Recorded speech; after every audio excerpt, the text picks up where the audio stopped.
guys, how you going today on BKRsport? We are in a different part of the house today. I thought I'd kind of change it up a little bit. I'm back from Fiji this Saturday, so I thought, I'd get out of my room. I don't want to sit in front of the green screen today. I thought, this is actually, you can't even see the photo. It doesn't really matter to you guys, to be completely fair. It's just a different viewpoint for me because it's a beautiful mountain and nice pool over there, nice little river. So it's a little bit better for me to sit here and work today. But the rugby league season is quickly approaching, man. And as you guys know, we've been posting every single day, and we're going to start to really ramp it up because obviously, pre-season starts in just a couple of weeks' time. It's really exciting times, and I'm trying to go through all different teams. We've got the drafts, we've got the tier makers with all the positions and the players coming up very soon, and then we've obviously got these individual videos. And today is a kind of video where it's a hard one for me because it's about my club and it's about, obviously, the Gold Coast Titans, and I guess a little bit of a concern that I do have going into the future. I do have, obviously, a lot of positives that I'm feeling right now where, I genuinely believe that the playing group at this very moment is one of the best playing groups that we've had in a very long time. Obviously, Desi Hasler has come in now, a proven premiership winning coach at Manly, where he won, I think, 2 out of 3 grand finals that he was in. No, he won 2 out of 3 grand finals that he was in, which was 2011 and also 2008, which was 40-0, with 2007 being the only loss there in the grand final. And then obviously you got the 2 Bulldogs grand finals that he was in 2012 and 14, which they lost. But with that being said, that was the first year that Desi actually took over in 2012 that he got into the grand finals. So, we've never had a premiership winning coach before that has the ability to do what Desi Hasler does. We had Johnny Cartwright, we got to the preliminary final. However, still wasn't guaranteed beforehand the kind of caliber that the man did have. Has actually gone on to have a really successful career as an assistant coach. John Cartwright with the Broncos, with the Cowboys. I think he's the Broncos now, and was the assistant coach to Kevin Walters. The Cowboys, he was the assistant coach, I believe, to Paul Green in 2015 when they won the competition, right? When they won the competition. So, Johnny Cartwright has gone on to have a successful career as an assistant coach, but not so much as a, head coach, right? And then you've got the likes of, Neil Henry, the likes of Justin Holbrook and Garth Brennan.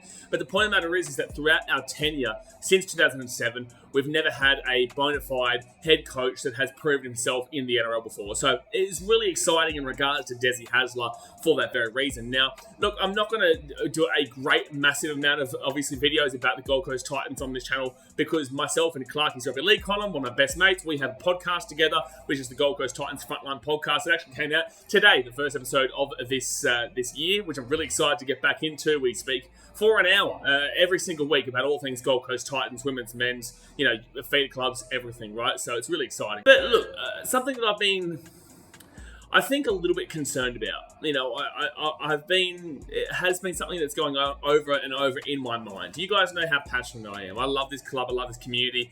I'm one of the only content creators, if not the only content creator, who is purely Gold Coast Titans and purely trying to, spruik up some positivity behind this club and show that there are fans and there are people out there who do actually genuinely love the Gold Coast, a very unsuccessful franchise throughout its history. You can't hide from that. You have to look at it, see it, take it for what it is, and then just move forward and hope for the best going forward. That's all the fans can do. You can't pretend like we're, a Rabbitohs from 60, 70, 80 years ago. You can't pretend like we're a Storm from now. You can't pretend like we're a Broncos of the 90s and the early 2000s. That's just not the case. You do have to look at it at face value and say, unfortunately, this club has been very unsuccessful throughout its tenure. But that also doesn't stop me from being the crazy supporter that I am, going to every single game, drumming up some support for the club, obviously the front line, the official supporters club of the Gold Coast Titans, being as loud as we possibly can and just being there, right? We understand and we acknowledge kind of what this club is, but it kind of fuels the fire to know that one day when things change, it means something because of these times. I say to people who, obviously support these big time teams, unless you've kind of gone through some bad times, like really bad times, like I'm talking Tigers, Titans, Knights, even to an extent Raiders, but not too much really. They're kind of a mid team. The Warriors are another one that I've included with the Titans, Tigers. I'd even include the Bulldogs nowadays, but still, it's only been a short tenure, but it's been a hard tenure as well, right? So I would say that unless you've had those real solid struggle seasons on a consistent level, you don't really understand what it means when you finally are doing well. I cry quite frequently. I'm always happy to tell you guys, show you guys my pure emotions. I put everything that I can into this club, right? Everything, financially, physically, mentally, and emotionally. Everything goes into this club. So you see, and you've seen throughout the years, every single part of my support for this club. And, without those years, those bad years, winning wouldn't mean anything. But the whole purpose of why I'm saying all this right now is because I'm a little bit worried.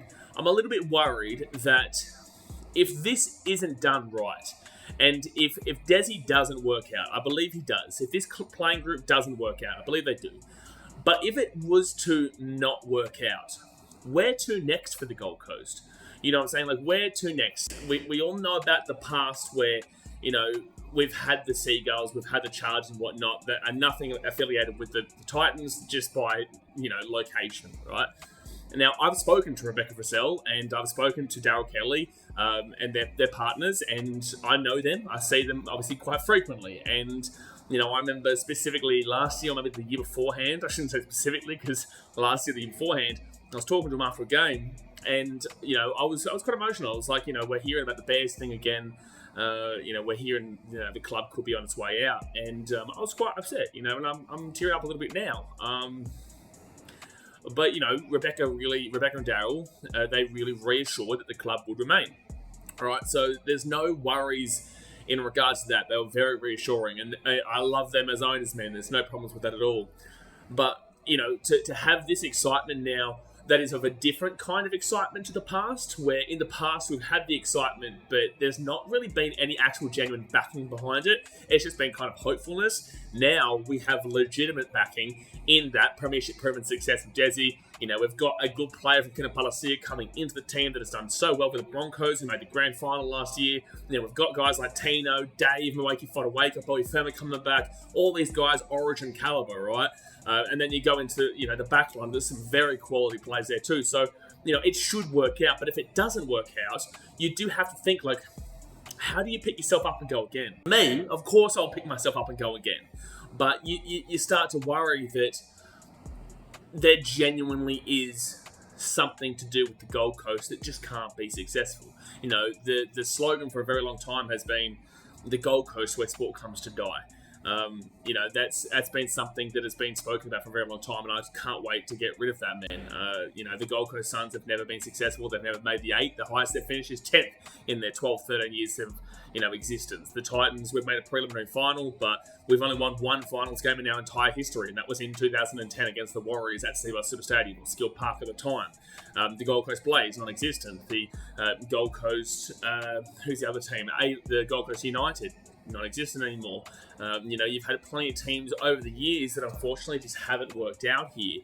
And, although I'm very, very confident this team is firmly cemented into the NRL, and I don't think the NRL would look to remove any team in the near future, I will always have that concern until we start getting that consistent success, that it is always an option on the table when you have a little, scab of an organisation in the North Sydney Bears that are constantly picking at the, like a crow, like they're just waiting for their moment and just picking at whoever they can.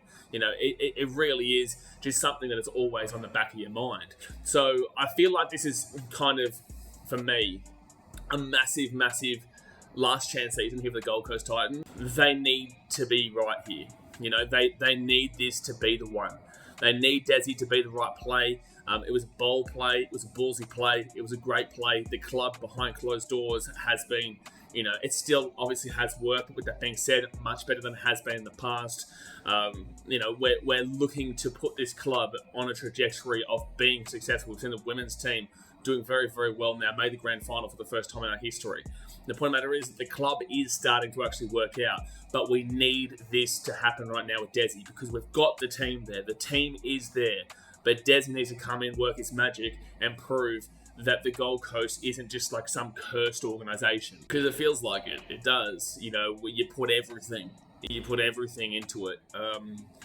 You turn up regardless. When I first started coming to these games, I was a long, streaky, blonde-haired kid who had no idea. Was just looking for some friends, basically, just looking for a community to be a part of. And I found that, and it's not I don't want to see the success of this team. For me, it's for the people that is around me, that is kind of given me that love and passion over the years. You know, there's been so many people who have come, there's been so many people who have gone, there's so many people who are still there.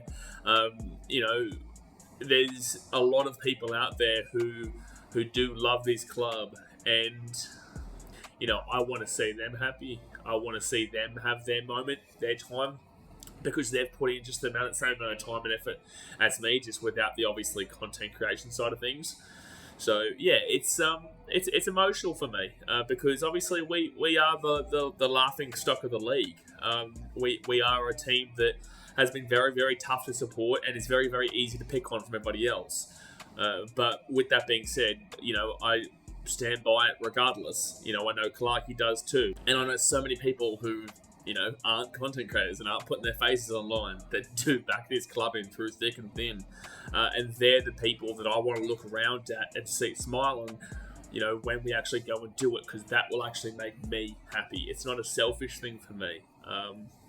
It's not about me being happy because the Gold Coast won for me. It's about the people around me being proud to be from the Gold Coast in regards to sport for the first time in the history of the Gold Coast. So yeah, that's, you know, I've told you many times, I'm not afraid to cry, man. Like, I'm not afraid to show my emotions. I feel like if you can't show your emotions when you're not confident with yourself, and I'm very confident within myself, I know what I provide, I know who I am, and I know that at the end of the day I mean well, you know, although, you know, we have our polarizing nature in the way that I show my passion, and although, you know, shit gets leery during the season, and it will get leery, at the end of the day I know that I mean well, and at the end of the day I know that I just want this team to be successful for the people around me who have put their blood, sweat and tears just like me into this club over the years. So, you know, much love from me. Obviously, that will probably do us here for today. I believe in this club. I believe in the future of this team. Go check out the Gold Coast Titans Frontline podcast, myself and Clarkey, where we go through for an hour, you know, every single week about everything to do with the Gold Coast Titans. And I won't leave. You know, I don't leave. I am here for the long haul, regardless of how much it hurts, or regardless of how much, you know, things get blown up in our face all the time. You'll see me at the game, drumming away at Seabass, or you'll see me at away games, getting as loud as I possibly can. You know, last year was a big learning curve for me in regards to, I guess, a loud part of a fan base, or the loud part of the fan base. I learned that the hard way, and it's something that I enjoy, but it is also something that can get quite tough sometimes, especially after games like the Dolphins game, especially after games like the Doggies games, and Broncos games and whatnot. But then, you know, you're getting hate. That Dolphins game was pretty full on. But then you've got the good moments where when we win, you know, everyone's saying congratulations. It's like, well, you don't need to congratulate me. Like, just a single win. But, you know, it's very...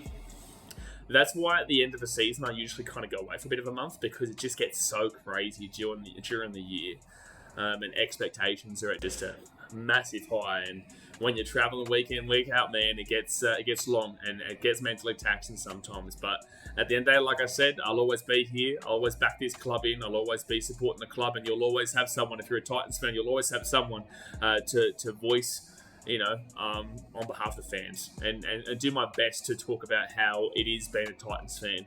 So I appreciate you guys as always. Obviously, hit that thumbs up button, subscribe if you're new around here. You know, we're obviously doing videos every single day now, so I hope you are enjoying, and I'll see you guys next time. Thanks for watching. Catch you later. See ya.